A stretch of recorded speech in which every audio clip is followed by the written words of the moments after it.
Alright, today I'll be taking apart this Altec Lansing iPhone, well, initial iPhone, Ipod, home speaker.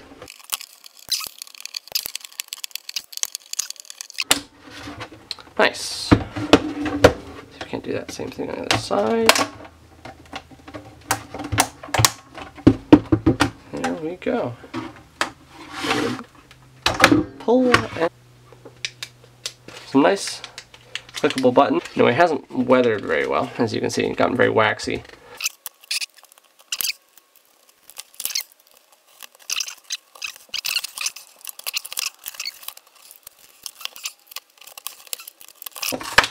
Try to get it off without breaking it. There we go.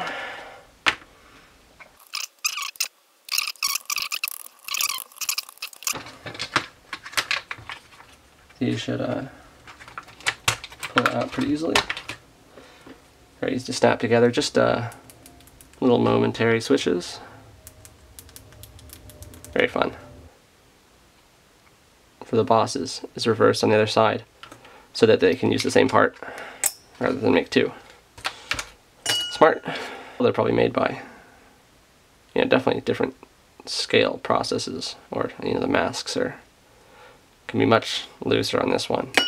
Where some foam by the screen to take out the play and prevent the actual LCD glass from cracking. Blow these pieces out so that they don't sink and warp.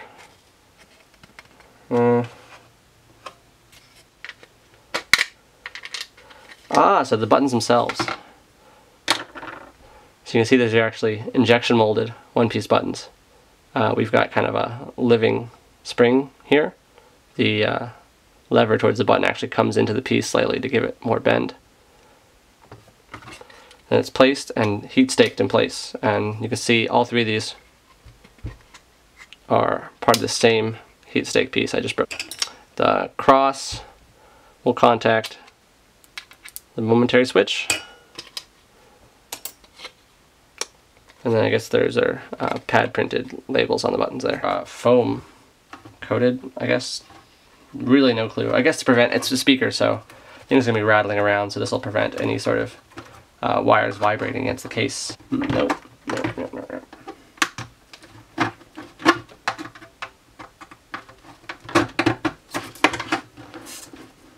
There we go.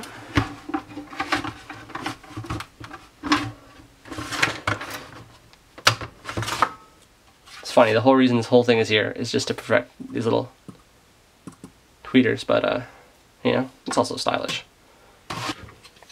Alright, I can take the remote. Cool feature about this is they actually put the same type of charger as the old iPod, so you can actually plug the remote into on sides here, but I guess they just broke away. There's the bottom part that broke away. Not sure what this yellow is. There's the infrared.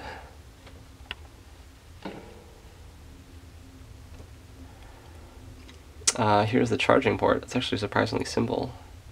One to hold it down, take the play out, and the second to somehow accept the charging. Doesn't seem like it would fit in far enough. Who knows?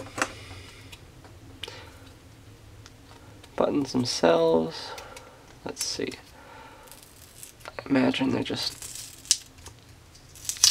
through silicone. Yeah, so we've got an upper layer. It's domed, so it kind of pops, and when it pops down, it connects these electrical leads together.